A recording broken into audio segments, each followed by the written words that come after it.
Morning, good afternoon, good evening. Welcome to this webinar session. I'm Toni SCHOENENBERGER. I'm the Executive Chairman of STARS.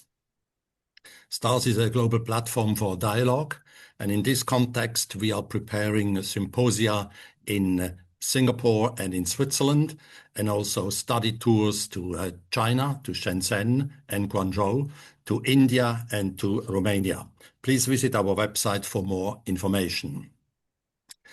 Now, no doubt, geopolitical, geoeconomic, and geotechnological intelligence is a must for any leader in business and society. So today, we are starting a new webinar series entitled, "It's the Economy, Stupid." Today, we have the great pleasure to talk to Mark DITTLI. Mark, welcome. Great to have you on this webinar session. Thank you. Thanks for inviting me.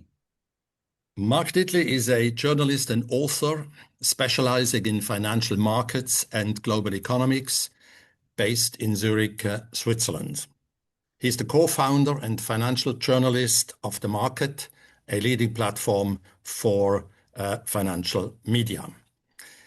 In addition, I should also mention that Mark is the moderator of the STARS Symposium in Switzerland, in Singapore, and in China. So again, Mark, we are very much looking forward to your insights. Thank you.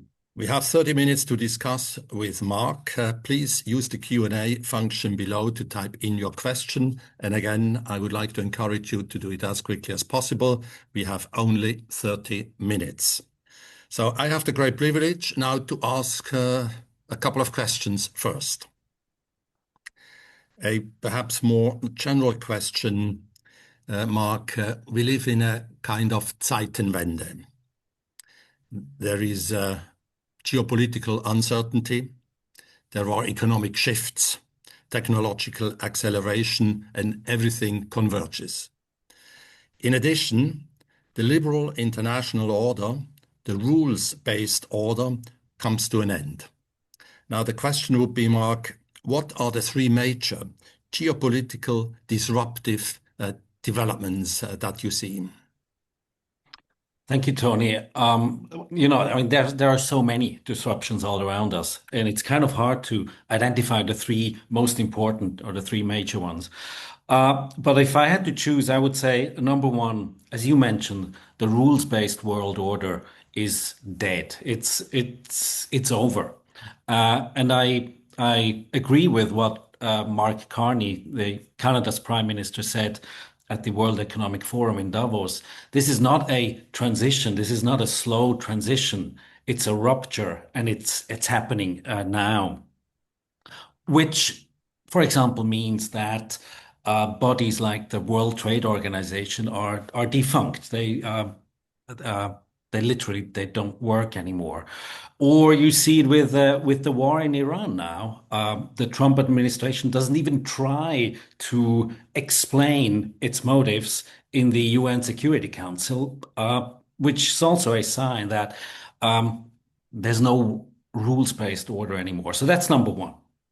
Number two is the tech and AI war between the US and China. And there, in my view, we see more and more that the strategy that kind of started in 2018 with the first embargo against Huawei and CTE and so on. And that strategy basically was we the West or the US, we want to prevent China from acquiring the highest level technology from the West. And by that, I also mean Japanese suppliers, Dutch suppliers, and so on.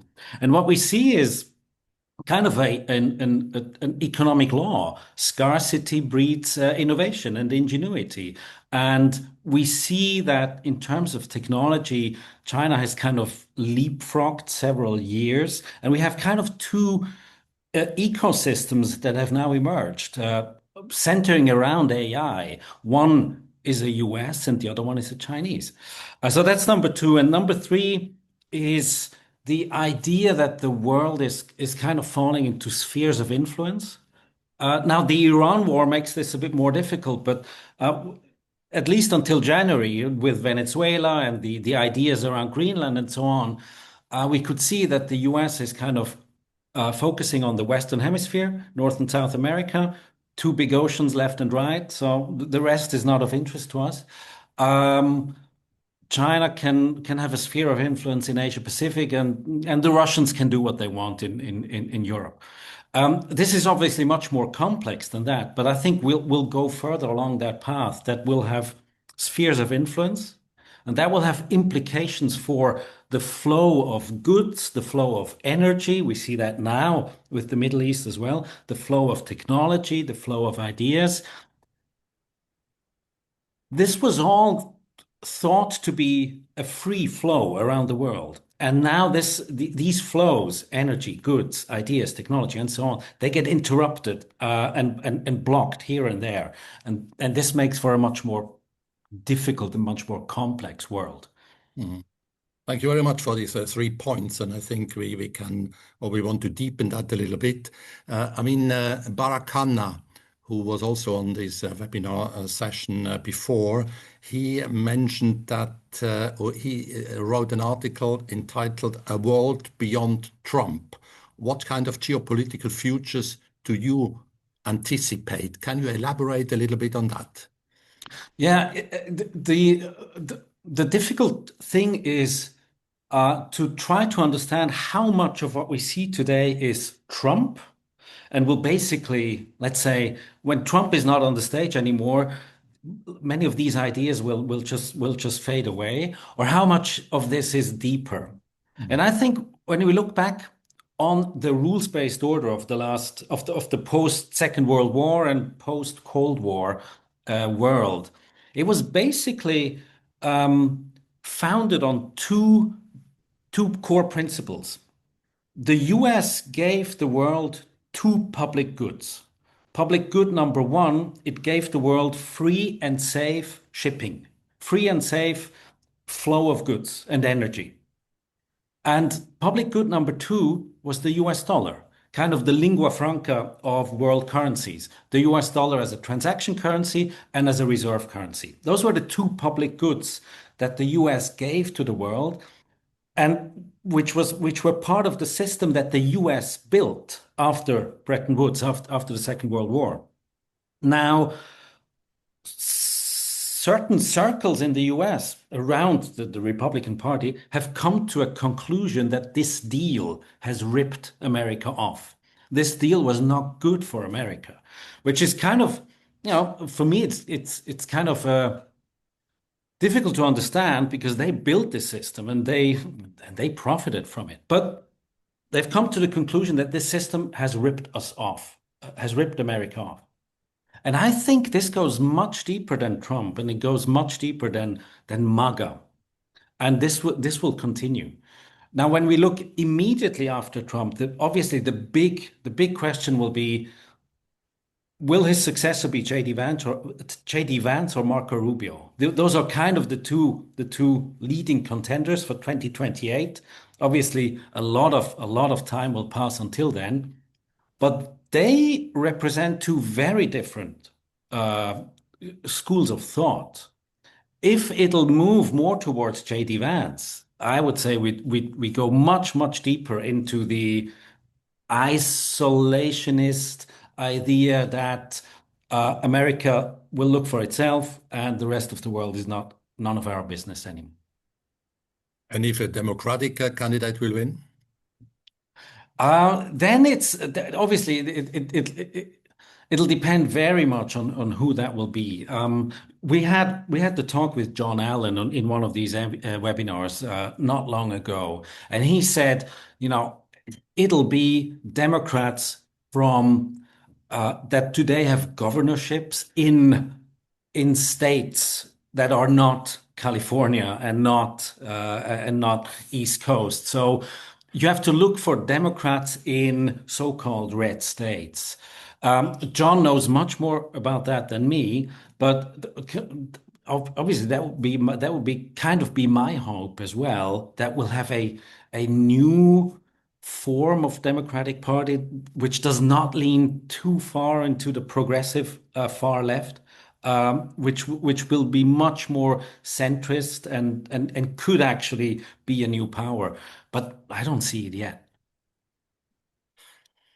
You already mentioned the kind of a G0 world without any governments and any rules.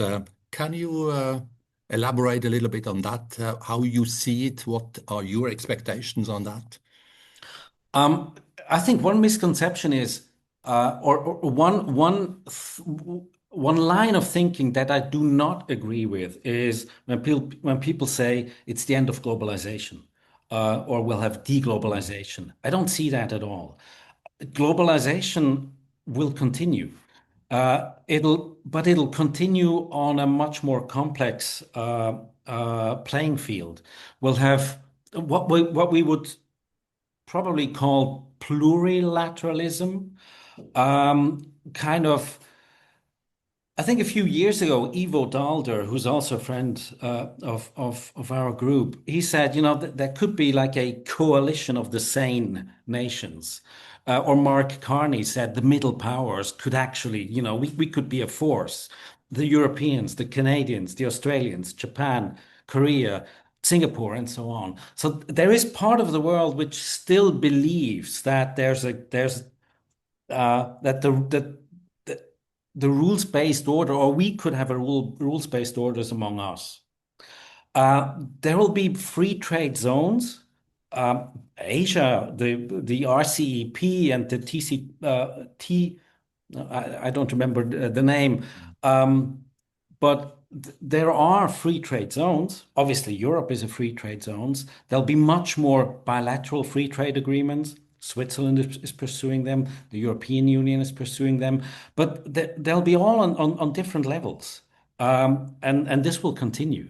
So it'll not be a world that will deglobalize. It'll just be a world that will be much more complicated and much more complex, and not based on a single rules book. And the Americans will do what they want, and China will do what they want. We are in this kind of world where might makes right, and obviously those are the two superpowers, and they will pursue their interests, and they will pursue their interests much more ruthlessly than perhaps before. Coming back to economics, what do you think are the three major economic shifts? One major shift that I see is that we're moving from a generally deflationary environment to an inflationary environment. What do I mean by that? Over the last 30 years, let's say after 1990, we had a generally deflationary environment due to globalization, an optimization of supply chains, due to technology, due to a huge labor force that came into the capitalist world economic system, which basically meant that for 30 years we had no inflation. Inflation was not a thing. We had generally disinflation or even deflation in goods. And I think that's coming to an end. It has come to an end already. And now there are forces which argue that the future will be much more inflationary. Now, by that I don't mean hyperinflationary. We're not talking about that, but we're talking about a world where inflation will be much more around 3% than around 0% like it was in the last 30 years. And some of these forces are the need for investment for defense, for infrastructure, for energy, for computing capacity, and so on, which will mean a huge demand for raw materials, for copper, for aluminum, for energy, and so on. So that's one big shift, and which will be with us for years to come. We're moving into a generally inflationary environment. And I think part of that is politicians want that. You know, when I look at the level of government debt that we have worldwide, politicians want a little more inflation. They want to run the economy hot, hotter than they would usually do. You want to push nominal growth up because that will kind of let you slowly melt away the debt that you have. The second, obviously, when we talk about economic shifts, the split and the two different directions that the US and China are taking, this will just continue. The one big thing that is still left is the role of the dollar. And I said before, we had these two public goods in the world that the US gave to the world, the dollar as the lingua franca of currencies. The US has weaponized the dollar again and again. And Beijing, they know they cannot, over the long term, tolerate a world economy that runs on a currency that can be weaponized by whoever is the president in the White House. So this is a longer term thing. But I see also in terms of currencies, I see slowly the forming of a new alternative currency system that is based around the renminbi. And China is trying to back the renminbi with gold, not fully backed, but kind of they are increasing their gold levels because in the end, a currency is based on trust. And in terms of rule of law, China is not that good. So it's kind of difficult to build trust based on rule of law, but you can build trust if you back your currency more and more with gold, and that's what's happening. You asked me for three things, and the third thing is AI. AI is moving at such speed that we're seeing models today that even 18 months ago were almost unthinkable. So this opens vastly new questions. This could, in the positive way, this could unleash a fabulous real growth, a productivity boost, which would be interesting and good for the world economy, but also in terms of what kind of jobs will be needed in 5 years down the road. What will it mean for labor forces a few years down the road? What will that mean for for democracies? What will that mean if suddenly too many people lose their jobs in too short a time frame? So huge questions that are opening up now because of AI and the huge progress we see there. Great. We are coming back to the AI question maybe later on, but I have now about two or three questions from the audience. Bruno Gehrig is just asking the following question. You argue for an inflationary world, which makes sense due to high level of debt. Do you think that the central banks will remain independent, fighting against inflation, or the other way around? Um, it's a great question, and I think obviously not all central banks are created equal, but all in all, um, I think we're moving into a world which one could characterize as fiscal dominance, right? Basically, what it means, and that goes back to ideas that some economists wrote about in the late 70s and early 80s. Basically, it means once government debt levels are at a certain level, it almost makes it impossible for central banks to have a truly independent monetary policy. Because and we see that in the US today, um, the Fed might be nominally independent, but in practice, the pressure will just keep on increasing. And fiscal dominance, and I'm sure Bruno Gehrig knows this term very well. Basically means once the finances of the government are in such a perilous state that if the central bank would increase interest rates, which it should do if it wants to fight inflation, it would basically just raise the cost for the government to keep paying their interest. to such a level which would basically just not make it sustainable anymore. And we're moving into that direction. The interest rate costs for the US government is higher than the entire defense budget today. So this is not a world where the Fed can just basically increase their their policy rates if they wanted to, if they thought they need to fight inflation.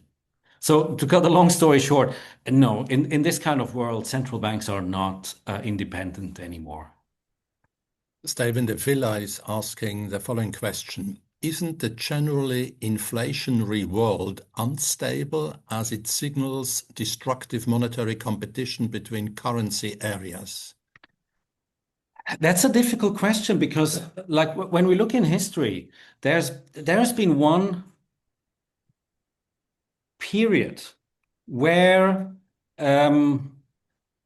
a sustained higher level of inflation for several years, or actually for several decades, worked pretty well. And that was after World War II.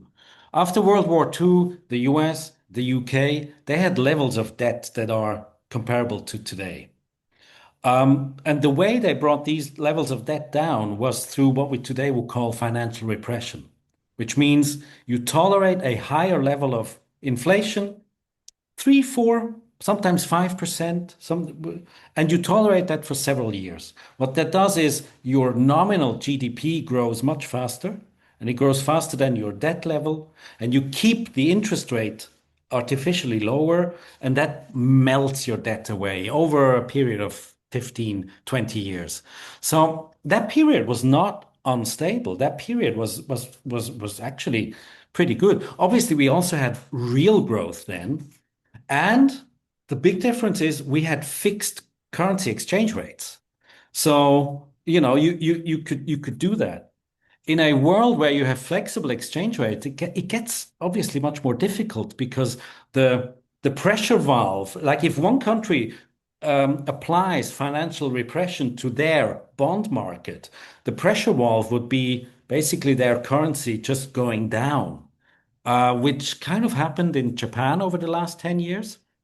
So it makes it much more difficult. But people I talk to who say, this will be the path that politicians will follow over the next years.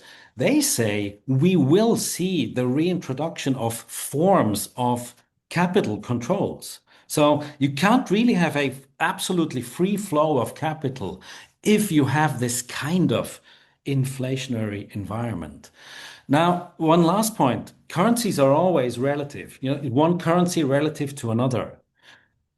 Today, pretty much all parts of the world, or all parts of the Western world, the US, Europe, Japan, they are doing this. So in a way, all their currencies relative to each other are weak, so to say.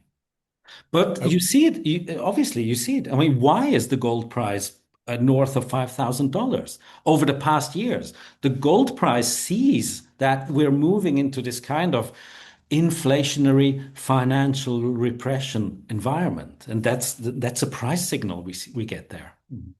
I would like to come back to the AI question.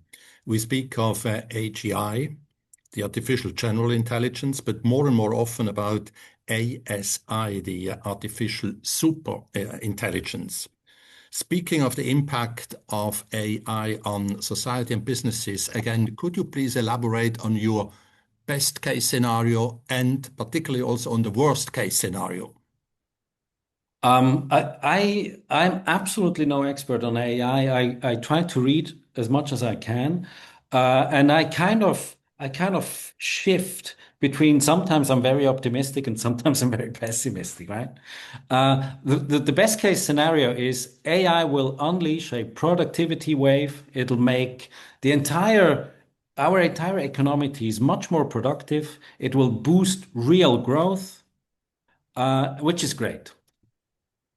That's the best case scenario, which is also great. Real growth is good to grow out of our debt levels. Now, mind you, I'm not talking about Switzerland here. The debt level in Switzerland is not a problem, but the debt level in many other economies is a problem where we see debt of more than 100% of GDP. So real growth driven by AI productivity would be a good thing. The worst case scenario is what I alluded to before. It happens so fast that I see a danger that too many people will lose their jobs in too short a time frame, which will not allow um, a sufficient number of them to retrain to work themselves into different fields of work. They will just drop out of the workforce. And there are people that say that a few years down the road, unemployment rates will be much higher, driven by AI productivity gains. And what will that do? And we know that whenever unemployment is too high, this is a fertile field for populists. Um, and that's kind of my worst case scenario, that it happens too fast. Like all the previous industrial revolutions we had, they were, they took 20, 30 years, and which allowed people to retrain, to move up the value chain. And this happens within months, and it's kind of too fast, and that's my negative scenario. Hmm. In this context, there's a question from Jimmy Chong. Is the gap between AI and regulation too big to ignore? The problem with regulation is it's always late, right? And we have this, this saying that, which is not true anymore, by the way. But there used to be a saying that the U.S. innovates, China imitates, and the Europeans regulate, right? So it's not true, because it's China is not just imitating anymore. So that's one thing. But in a way, I understand the European governments who try to keep a grip on things, and try to regulate. I mean, even people who are in the AI crowd, they sometimes say, we're worried what's happening here. So the idea that, forget about regulation, it'll all turn out to be fine. I don't think that would be the way to go. Now, I don't know how to regulate this stuff, because, regulation is usually border bound, and, how do you regulate something that knows no borders? But it'll be tricky questions to be answered over the next few years. The title of our webinar series is It's the Economy Stupid? And with this slogan, if you remember, Bill Clinton won the presidential election in 1992 against George Bush at that time. Is this still true, or is geopolitics more important than the economy today? In the end, it's still the economy. Obviously, geopolitics, geoeconomics, they morph into each other. And this has implications for national economics. So it's all connected anyway. But in the end, when it comes to elections, it's still the economy. And right now, what's interesting to see is we have the midterm elections, hopefully in November of this year. And now, because of the war in Iran, and the blockade of the Straits of Hormuz and so on, we see gasoline prices, petrol prices, moving up. And this quickly becomes a political problem for Trump. In the end, for voters, the big question is, do I have a job? Will I have a job tomorrow? And how much do I, especially in America, how much do I pay to fill up my car? And if these things don't satisfy me, then I'm not happy, and I vote for someone else. So, in terms of politics, in the end, it's still the economy. Okay, so Clinton was right at that time, and he's right today. Okay, I would say so, yeah. we have to come to an end. 30 minutes are over. I'm sorry I couldn't ask all the questions from the audience, but we have to come to an end. Mark, again, thank you very much for your brilliant insights, for your brilliant analysis. We are really facing disruptions all over, and therefore information, analysis, background information, orientation is needed. So thank you very much again. We wish you all the best. And personally, I'm very much looking forward to having you again at STARS. Thank you so much. We are continuing this webinar series on 27th of March. The speaker will be Prakash Kannan. He is the chief economist of GIC in Singapore. Hope to see you then. Goodbye for now. Thank you.